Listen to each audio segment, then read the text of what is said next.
Bolehkah saya mengambil sisa makanan Anda, Encik?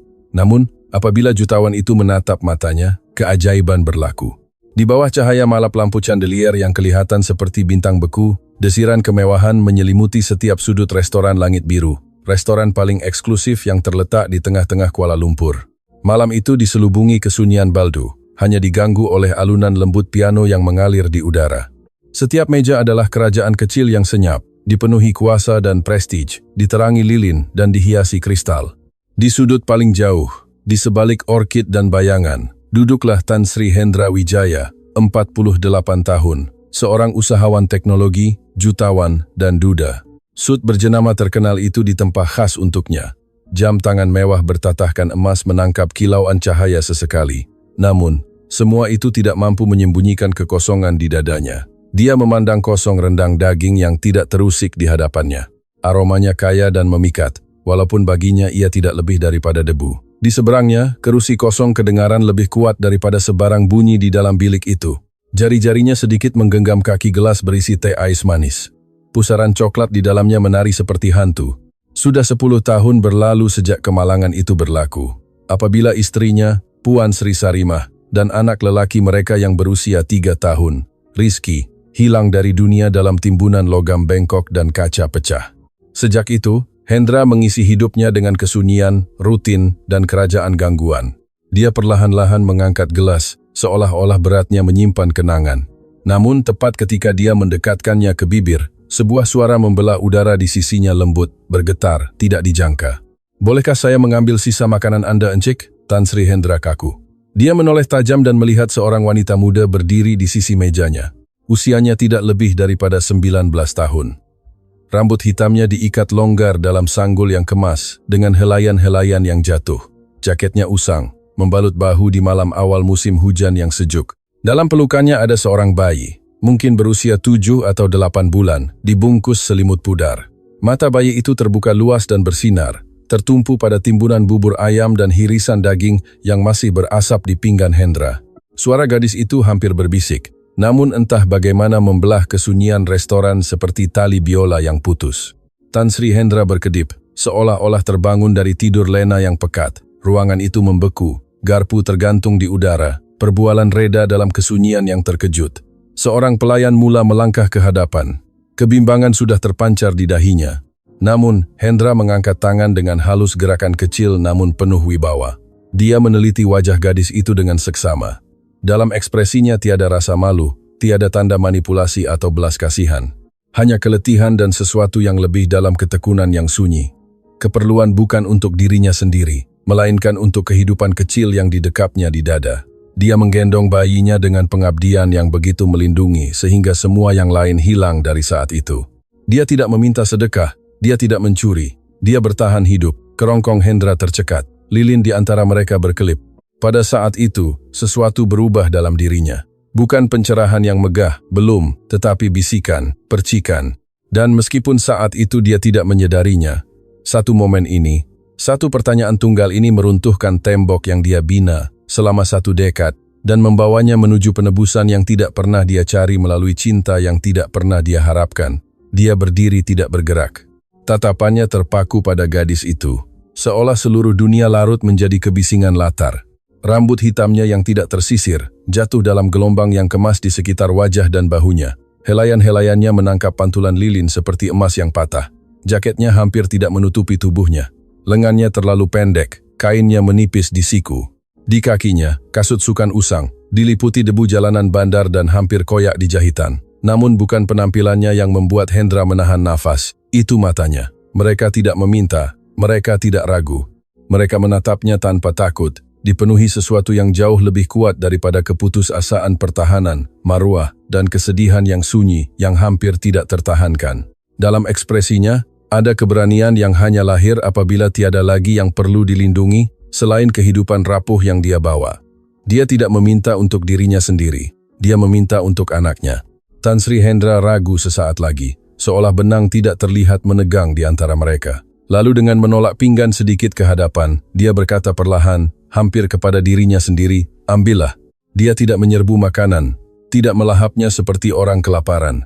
Sebaliknya, Dengan rasa hormat yang menghantamnya lebih keras daripada jeritan manapun, dia mengeluarkan dari beg yang tersampir di bahunya sekeping kecil kain, bersih meskipun hujungnya sudah kompang-camping. Dengan berhati-hati, dia membungkus bubur ayam dan sisa hirisan daging, melipat sudut-sudutnya seolah menyimpan harta karun, bukan sisa makanan. Lalu berlutut dengan satu kaki, dia mendekap bayinya lebih erat dan mengeluarkan sudu plastik kecil dari saku jaketnya. Hendra mengamati tanpa berkedip saat dia menyendukkan porsi sederhana makanan hangat, meniupnya lembut dan mendekatkan sudu ke mulut si kecil. Bayi itu membuka mulut secara naluri, bibir kecilnya terbuka, lidahnya terjulur. Sebaik sahaja bubur menyentuh lidahnya, dia menggumam. Suara lembut yang berbuih kegembiraan begitu murni, sehingga jari-jari Hendra menggenggam tepi meja. Wajah bayi itu berseri dalam cahaya lilin. Tangan montelnya menepuk-nepuk dada gadis itu. Senyum mekar di pipi bulatnya seperti fajar selepas malam beku yang panjang.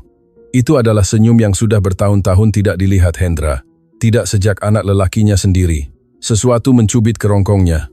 Dia berpaling seketika, coba mengusir kabus tiba-tiba di hadapan matanya. Namun matanya segera kembali ke bayi itu saat dia mengeluarkan desahan bahagia lagi. Seolah kehangatan satu sudu cukup untuk memenuhinya dengan kegembiraan. Gadis itu diam. Dia hanya menyuapinya sudu demi sudu dengan kesabaran tanpa batas. Tangannya mantap, nafasnya tenang. Dia tidak sekalipun menoleh untuk melihat siapa yang mungkin menghakiminya atau pendapat apa yang terbentuk di lautan sunyi para pemerhati kaya. Dia ada di sana untuk satu alasan, memberi makan anaknya.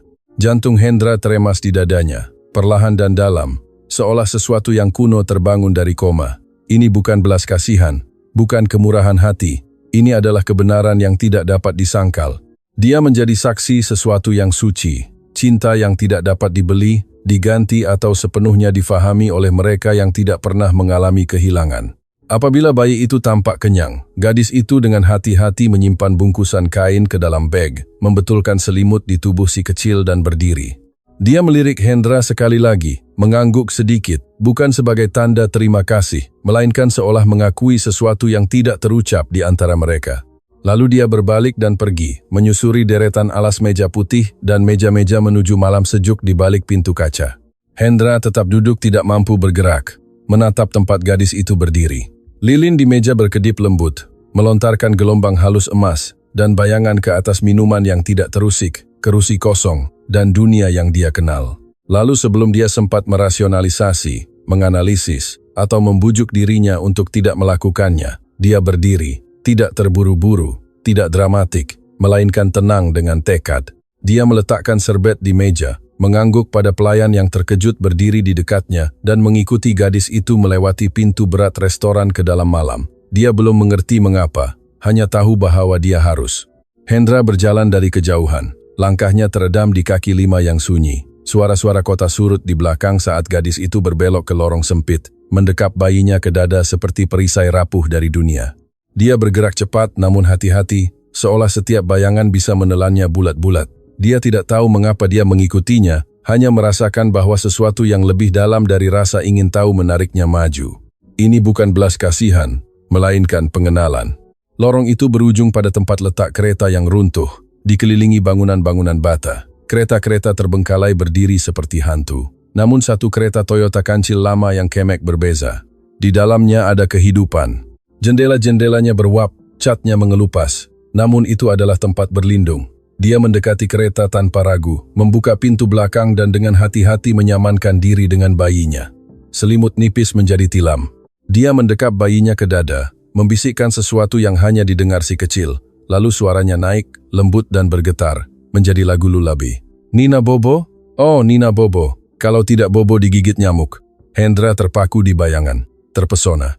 Tangan si kecil mencengkeram kolar gadis itu. Matanya menutup sementara melodi menyelimutinya seperti selimut hangat. Suasananya suram, namun cintanya tidak dapat disangkal. Dia melangkah maju. Sesuatu pasti membuatnya waspada. Gadis itu menoleh ketakutan.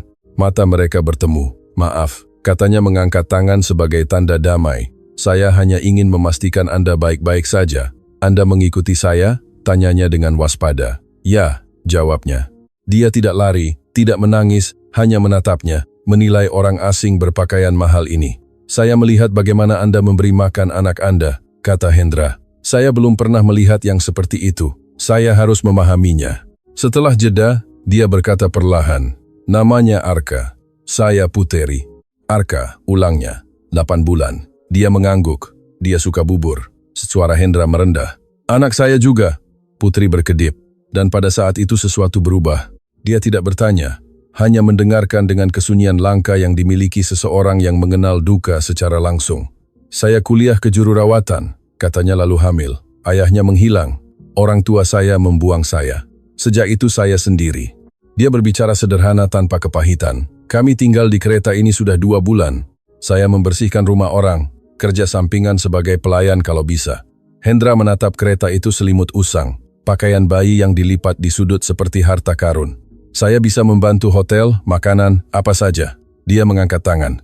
"Tidak, saya tidak minta uang." Terkejut. Dia bertanya, "Lalu apa yang Anda inginkan?" Putri menatap Arka dan berkata perlahan, "Hanya 1 hari. 1 hari di mana dia hangat, kenyang dan aman. Itu saja." Kata-kata itu menghantamnya lebih keras daripada tuntutan manapun. Lampu jalan berkedip di atas mereka, melontarkan cahaya kuning keemasan ke wajahnya. Dalam cahaya itu, Hendra melihat sesuatu yang familiar matanya. Mata mendiang istrinya tidak persis sama, namun cukup dekat sehingga sesuatu dalam dirinya retak. Cara Putri menggendong bayinya erat. Cara dia berdiri tegak dengan hanya cinta sebagai baju besi. Itu membangkitkan sesuatu dalam dirinya yang terkubur bersama istri dan anaknya. Dia mundur tiba-tiba terhuyung. "Terima kasih," katanya. Putri mengerutkan kening. "Untuk apa?" "Karena mengingatkan saya bahwa saya masih punya hati." Dia tidak menjawab apa-apa, hanya mendekap Arka lebih erat dan kembali menyanyikan Nina Bobo. Hendra berdiri beberapa saat lagi. Nyanyian itu membentang menembusi malam seperti tali penyelamat. Dan meskipun Putri tidak tersenyum, dia juga tidak menutup pintu. Dan itu sudah cukup. Sejak malam itu, Hendra tidak dapat menghapuskan dari benaknya gambaran gadis dengan kasut koyak dan bayi dengan senyuman bubur.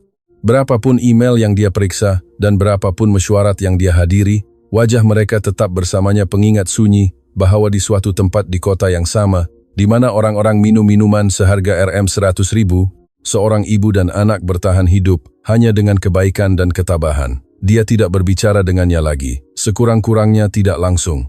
Sebaliknya, dia mula bertindak diam-diam dan tepat. Sebagaimana dia membina kekayaannya, dia menemui keretanya lagi diparkir di belakang masjid lama yang sunyi. Tanpa mendekat, tanpa campur tangan, dia meninggalkan paket-paket kecil di samping kereta dini hari sebelum fajar, sekaleng susu formula bayi, sebungkus lampin, wadah tertutup berisi soto ayam buatan sendiri yang masih hangat saat disentuh. Dia mengatur kunjungan rahasia pakar pediatrik, menyamar sebagai peserta program sedekah dari masjid. Puteri tidak tahu siapa yang mengirimnya. Dia tidak bertanya. Namun apabila dokter pergi, dia menggendong Arka lebih lama dari biasanya dan berbisik, "Alhamdulillah, terima kasih kepada sesiapapun." Awalnya Putri skeptis. Dia telah belajar bertahan hidup dengan mengharapkan kekecewaan. Namun, isyarat-isyarat sunyi ini tidak pernah disertai catatan. Tidak ada tuntutan atau permintaan. Tidak ada yang memintanya tersenyum. Tidak ada yang memintanya bersyukur. Mereka hanya ada. Konstan, lembut, nyata. Perlahan kecurigaan berubah menjadi sesuatu yang lebih berbahaya. Harapan. Suatu malam ketika dingin bulan Oktober mula meresap lebih dalam ke malam, bencana berlaku. Arka rewel sepanjang hari, menolak makan. Dahinya hangat, namun menjelang malam suhunya naik hingga 40 derajat Celcius. Putri coba segalanya kompres dingin, Nina Bobo lembut, mengayun di kerusi belakang kereta, namun tangisannya semakin membimbangkan. Nafasnya dangkal dan cepat. Dia bergegas ke hospital terdekat. Wanita di bahagian pentadbiran hampir tidak mengangkat matanya saat Puteri menjelaskan bahwa anaknya butuh pertolongan. Apabila ditanya soal insurans kesehatan, Puteri tergagap. Mendengar bahwa dia tidak punya, wajah wanita itu menjadi keras. "Tidak ada tempat," katanya tajam. "Harus menunggu atau cari hospital lain." Suara Putri bergetar. Dia hanya bayi, suhunya 40 derajat. Dia tidak merespons. "Tolong, Puan. Tanpa pentadbiran lengkap, kami tidak bisa berbuat apa-apa." "Maaf." Putri keluar ke jalan. Nafasnya mengepul di udara dingin. Arka terdiam, keheningan yang menakutkan. Dia mendekapnya lebih erat. Tubuhnya gemetar karena dingin dan panik. Hanya tersisa satu jalan. Dia mengeluarkan telepon lamanya. Jari-jarinya gemetar saat mengetik hanya 2 kata. "Tolong kami." Dia tidak tahu apakah dia akan datang. bahkan tidak mengerti mengapa dia percaya bahwa dia mungkin datang. Namun dalam 6 menit, lampu sorot menerangi kaki 5.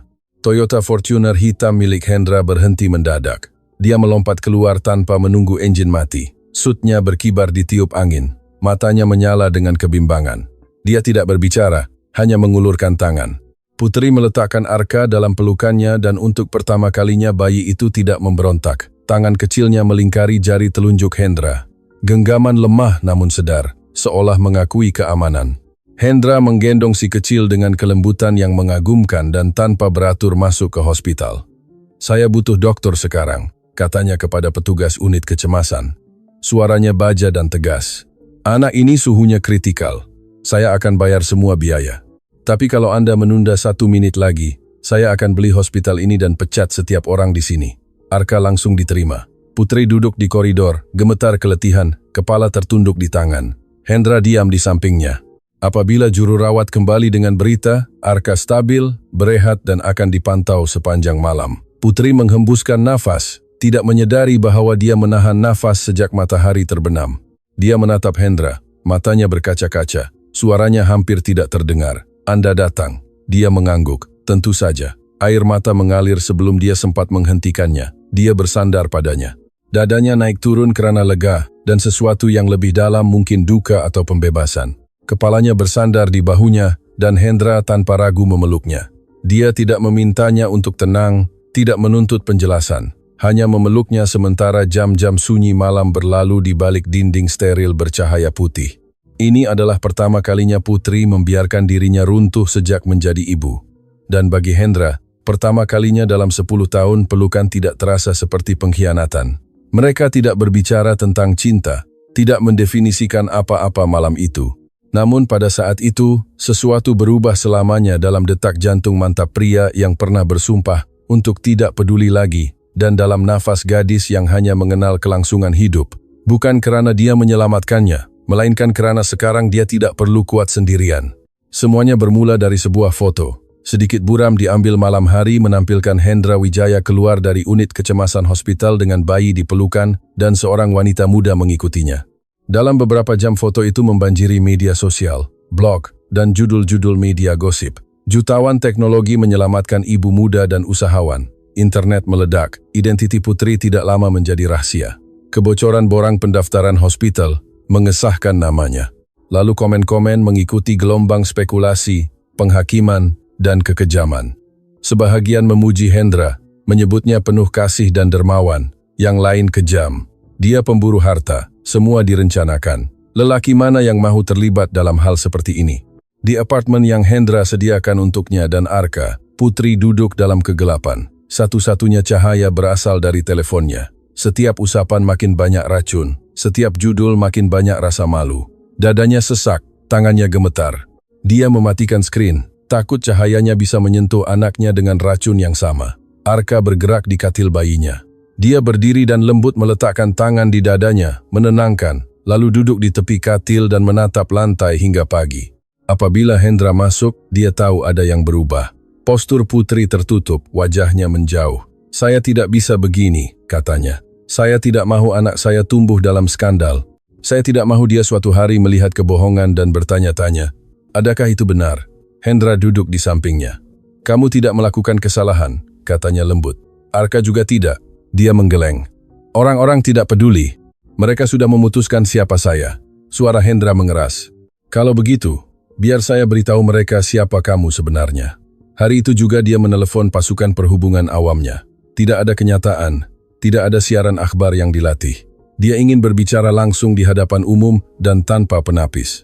Malam berikutnya, dia tampil siaran langsung di televisi nasional. Suasananya sederhana, studio tenang, pencahayaan lembut, tanpa gangguan. Pewawancara tidak mengajukan pertanyaan mengejutkan, hanya memberinya ruang untuk berbicara. Hendra tidak memulai dengan Puteri, melainkan dengan Sarimah dan Rizky. Dia menceritakan kisah yang selama bertahun-tahun dia elakkan. Kemalangan itu, kesunyian, bagaimana duka mengosongkannya.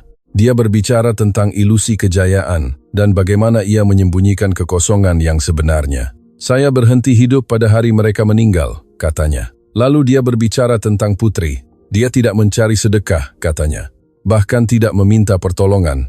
Dia hanya ingin memberi makan anaknya dan melakukannya dengan cara yang membangkitkan dalam diri saya sesuatu yang saya pikir hilang selamanya. Suaranya bergetar. Dia tidak mengambil apa-apa dari saya. Dia memberi saya apa yang tidak bisa diberikan orang lain. Alasan untuk peduli lagi. Alasan untuk bernafas. Dia menatap kamera. Putri bukan judul berita. Dia seorang ibu. Arka bukan harta. Dia anak yang luar biasa. Saya tidak menyelamatkan mereka. Mereka menyelamatkan saya. Wawancara itu tulus, terbuka, dan sangat manusiawi, dan itu berhasil. Keesokan paginya, situasi berubah. Perbualan dalam talian menjadi berbeza. Orang-orang mula membelanya. Para ibu berkongsi kisah mereka menjadi ibu bapa tunggal, kemiskinan, penghakiman. Para juru rawat angkat bicara menjelaskan betapa banyak gadis seperti Puteri yang tidak terlihat. Derma mula mengalir ke rumah anak yatim. Seorang ibu dari Johor Bahru mendirikan yayasan untuk menyokong wanita seperti Puteri. Putri tidak berbicara dengan akhbar. Namun keesokan paginya dia datang ke pintu Hendra.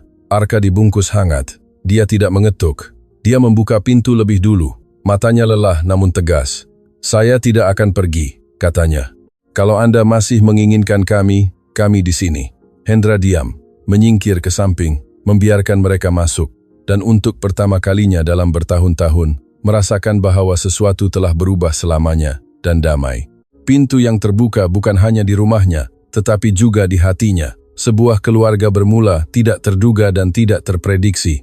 Apartemen yang Hendra sewakan untuk mereka tidak istimewa, sederhana menurut standarnya, namun hangat, dipenuhi sinar matahari dan tenang. Ada 2 bilik tidur, dinding berwarna kelabu lembut, jendela-jendela yang menangkap cahaya pagi dengan tepat. Putri berpindah dengan 2 beg perjalanan, gendongan bayi, dan beban seseorang yang tidak pernah diberi tempat aman untuk bernafas. Namun dalam seminggu, tempat itu menjadi berpenghuni. Di peti sejuk tertempel gambar-gambar berwarna. Stoking kecil digantung di jemuran. Di udara menguar aroma lotion bayi dan Nina Bobo. Mereka tidak pernah membahas siapa mereka satu sama lain. Sekurang-kurangnya awalnya tidak ada pernyataan. Label batas waktu. Mereka hanya hidup bersama. Hendra datang setiap pagi awalnya dengan alasan memeriksa, membawa barangan runcit atau lampin, namun segera itu menjadi kebiasaan. Dia mengetuk masuk dan Arka berseri-seri gembira, melompat-lompat di katil bayinya mendengar suara pintu. Puteri sudah menyeduh kopi. Rambutnya diikat dalam sanggul longgar yang anggun dan mereka berkongsi cerita saat sarapan. Hendra belajar memegang botol pada sudut yang benar, menghangatkan susu tanpa kepanasan, menukar lampin awalnya ke kok, lalu dengan kepercayaan diri yang mengejutkan bahkan dirinya sendiri. Dia menghafal ritme tangisan Arka, memahami perbezaan antara lapar dan tidak selesa, letih dan rewel. Suatu siang, saat mengayun Arka yang kepalan kecilnya mencengkeram ke mejanya, Hendra menyadari hal sederhana namun penting. Dia tidak ingin pergi. Tidak selepas tidur siang, tidak selepas 1 jam, dia ingin tinggal. Putri juga menyadarinya. Bagaimana Hendra berlama-lama? Bagaimana dia mendengarkan celoteh Arka seolah itu simfoni? Dia tidak pernah berusaha membuat kesan atau mengawal. Hanya datang hari demi hari dengan tangan yang tenang dan mata yang dulu kosong, namun kini perlahan terisi cahaya. Dia tidak pernah mengenal cinta yang tidak menuntut balasan, namun juga tidak pernah mengenal pria yang hanya ada di sisinya. Bukan untuk memperbaikinya, bukan untuk memiliki kisahnya, melainkan untuk berjalan di sampingnya. Di jam-jam sunyi antara menyusu dan mandi, ikatan baru mula tumbuh. Ini bukan cinta penuh gairah yang diromantisasi dunia. Ini lebih lambat, lebih dalam. Lahir bukan dari gairah, melainkan dari ketekunan. Suatu malam apabila Arka akhirnya tertidur, Putri dan Hendra duduk di balkoni dalam keheningan diselimuti selimut. Kota di bawah berkilauan emas dan biru. Namun, tak satu pun dari mereka memandang ke bawah. Hendra berpaling padanya. Suaranya lembut. "Apabila saya kehilangan Sarimah dan Rizky, saya pikir sebahagian dari diri saya mati bersama mereka. Sebahagian yang ingin peduli, menjadi milik seseorang, dibutuhkan." Putri menatapnya, matanya berkilau dalam cahaya bulan. "Kamu tidak kehilangannya," bisiknya.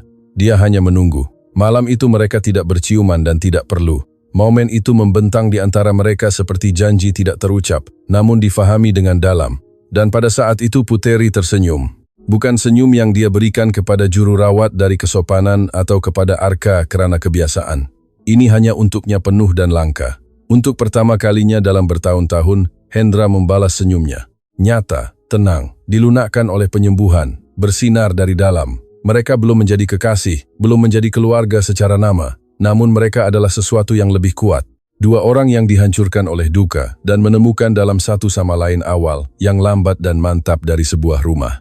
Suatu siang, sampul putih polos terselit di bawah pintu apartemen seperti hembusan angin yang tidak terduga. Putri lama menatapnya sebelum membuka. Tangannya sedikit gemetar saat membuka suratnya. Tulisan tangannya familiar, rapi, padat, dan tidak diragukan lagi milik seorang ibu. Di surat itu hanya beberapa baris tanpa permintaan maaf yang keras atau permohonan dramatis. Hanya kata-kata sederhana yang ditulis dengan dahsyat yang seolah terlalu menekan halaman. Jika masih ada kesempatan untuk mengenal cucu saya ingin mencoba. Putri duduk di meja dapur lebih dari 1 jam. Surat itu lembut kusut di tangannya sementara Arka bermain di dekatnya dengan tumpukan blok warna-warni. Dia tidak menangis, tidak marah. Namun keheningan yang mengisi ruangan begitu pekat sehingga terasa mencekik. Apabila Hendra datang malam itu, dia menemukannya di tempat yang sama. Dia menulis surat, kata Putri perlahan, tanpa mengangkat mata. Dia mendekat, mengambil surat dan membacanya, lalu meletakkannya dan duduk di sampingnya. "Apa yang kamu fikirkan?" tanyanya. "Tidak tahu saya. Sudah hampir 2 tahun sejak terakhir kali mereka bercakap dengan saya. Sejak mereka bilang, saya bukan lagi anak mereka." Hendra mengangguk perlahan. "Kamu tidak berhutang apa-apa pada mereka." Putri berpaling padanya, matanya kabur keraguan. "Tapi Arka, bukankah dia berhak tahu dari mana asalnya meskipun semuanya rosak?" Hendra merenung, memilih kata-katanya dengan hati-hati. "Jangan biarkan dia tumbuh dengan kekosongan yang sama sepertimu. Biarkan dia punya kesempatan untuk memaafkan atau tidak, tapi biarkan dia yang memilih." Hari kemudian, mereka pergi ke kota yang dulu Putri sebut rumah Ipoh. Bukit-bukit hijau yang mengantuk dan jalan-jalan sempit, di mana setiap wajah seolah terlalu mengingat masa lalu. Rumah orang tuanya berdiri di hujung jalan setapak berbatu. Cat putih sedikit pudar. Ayunan di beranda masih berderit ditiup angin. Putri berdiri di luar beberapa saat yang panjang. Arka di pinggangnya, tangan kecilnya mencengkeram sweater Putri. Hendra berdiri sedikit di belakang. Dia menyokong namun membiarkannya memimpin. Pintu perlahan terbuka. Seorang wanita keluar usianya sekitar 50-an. Garis-garis wajahnya yang tajam dilunakkan oleh waktu dan duka. Ibu Ratna, ibu Putri. Sesaat tidak ada yang bergerak, lalu ibunya melangkah maju dengan nafas gemetar. Tatapannya jatuh pada Arka, lalu pada Putri, dan matanya tergenang air mata. "Ibu lemah," bisiknya. Suaranya terputus-putus. "Ibu takut apa yang akan difikirkan orang. Takut kehilangan versimu yang ibu kira ibu besarkan, dan tetap saja kehilangan." Putri diam. Bibirnya sedikit terbuka, rahangnya tegang. Di belakang ibunya muncul ayahnya lebih tua dari yang dia ingat. Tangannya dilipat gugup di depannya. Dia menatap cucunya seolah melihat sesuatu yang suci.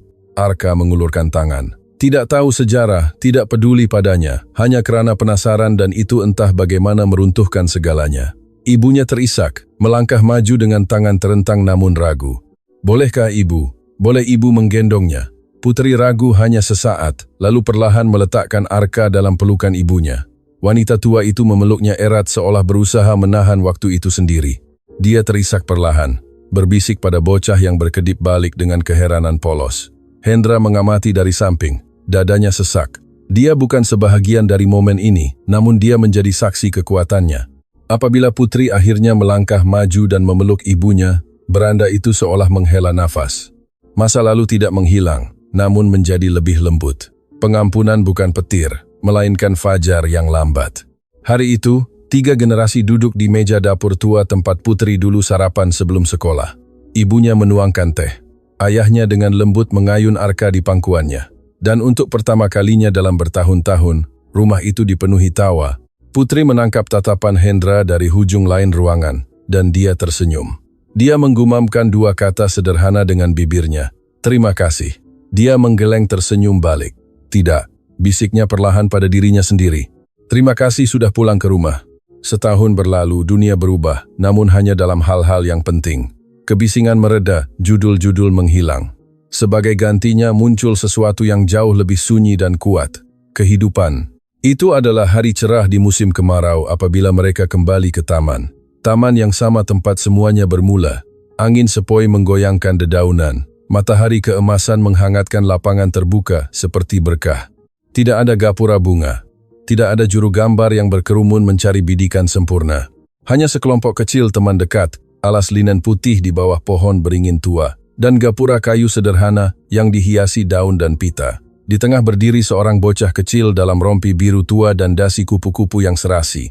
Arka hampir 2 tahun, memegang erat kotak baldu kecil di kedua tangannya, dan melangkah ragu-ragu di rumput, dengan tekad menuju pria yang berdiri hanya beberapa langkah di depan. Hendra berdiri bukan dalam sut mereka, melainkan dalam blazer kelabu lembut yang seperti pernah dikatakan Puteri membuatnya hampir terlihat manusia. Rambutnya lebih panjang dengan helai-helai perak yang tidak lagi dia sembunyikan. Matanya yang dulu kabur duka kini bersinar dengan sesuatu yang jauh lebih langka dari kekayaan harapan. Apabila Arka mendekat, Hendra berlutut dengan satu kaki dan dengan hati-hati mengambil kotak dari jari-jari kecil itu. Bocah itu mendongak dan tertawa, lalu berjalan kembali ke tepi lapangan di mana berdiri tanpa alas kaki di rumput Putri berada. Gaun putihnya berkibar ditiup angin. Dia tidak pernah terlihat lebih cantik. Bukan karena gaun atau matahari di belakangnya, melainkan karena kehidupan di matanya. Kekuatan yang bersinar yang muncul setelah melewati kegelapan. Hendra melangkah maju dengan kotak di tangan dan berlutut. Sesaat angin mereda, seolah seluruh dunia berhenti untuk mendengarkan. Dia menatapnya, suaranya mantap, namun penuh emosi. "Kamu tidak meminta apa-apa," katanya perlahan. "Kamu tidak memohon, kamu tidak mengharapkan. Kamu hanya muncul di malam terburuk dalam hidupmu dan memberiku kesempatan untuk mengingat rasanya dibutuhkan." Rasanya hidup, dia membuka kotak dan di dalamnya ada cincin sederhana, elegan tanpa berlebihan. Dipilih bukan karena harganya, melainkan karena bagaimana ia akan terlihat di tangannya saat dia menggendong anak mereka. "Kamu tidak mengambil sisa makananku, Puteri," bisiknya. "Kamu memberiku segalanya yang tidak kusadari kurang dariku. Kamu memberiku keluarga, kamu memberiku cinta, kamu memberiku masa depan." Dia berhenti sejenak. Di matanya berkilau air mata. "Maukah kamu menikah denganku?" Tangan Putri terangkat ke bibirnya. Matanya tergenang air mata bahkan sebelum yang pertama jatuh. Dia mengangguk sekali lalu 2 kali lalu berlutut di hadapannya, tertawa di antara air mata dan berbisik, "Iya, saya mau." Mereka berpelukan. Tangan terjalin seperti potongan-potongan teka-teki yang lama hilang dan akhirnya ditemukan. Ustadz memulai upacara akad nikah sederhana dan singkat. Sementara Arka bermain dengan daun-daun di tanah, sesekali mendongak seolah coba memahami apa yang membuat orang dewasa begitu tegang. Namun tepat saat ijab kabul, apabila Hendra berjanji untuk mencintai tidak hanya Puteri, tetapi juga anak yang menyatukan mereka, Arka mendekat dan memeluk kaki Hendra. "Ayah," ucapnya. Dan pada saat itu seluruh taman menahan nafas. Hendra merunduk, matanya basah dan mengangkat bocah itu ke pelukannya, memegangnya dengan satu tangan dan Puteri dengan tangan yang lain. Dia berbisik, "Ayah, sayang kamu nak." Dalam pelukan itu di bawah matahari, tanpa penonton selain beberapa teman dan langit di atas mereka, semua yang pernah rusak menjadi utuh kembali. Hendra tidak menyelamatkan sang ibu muda, dialah yang menyelamatkannya dari duka, dari kesepian, dari kehidupan yang begitu dipoles dan kosong sehingga hampir menelannya bulat-bulat. Dan di tempat kesepian, lahirlah keluarga baru. Bukan kerana darah, bukan kerana rencana, melainkan dari bisikan, pertanyaan, dan sepiring bubur ayam. Mereka tidak sempurna dan tidak perlu. Mereka bersama, dan itu akhirnya cukup. Demikianlah, dari satu bisikan di restoran mewah, terbentang kisah cinta, penebusan, dan kesempatan kedua. Apa yang dimulai dengan permintaan sisa makanan, berubah menjadi perjalanan yang mendefinisikan ulang makna keluarga. Hendra membuka bukan hanya hatinya, tetapi juga hidupnya. Putri tidak hanya bertahan, dia menemukan rumah dan Arka kecil yang dulu dipeluk di tangan asing, kini berjalan di samping ayah yang memilihnya bukan karena darah, melainkan karena cinta.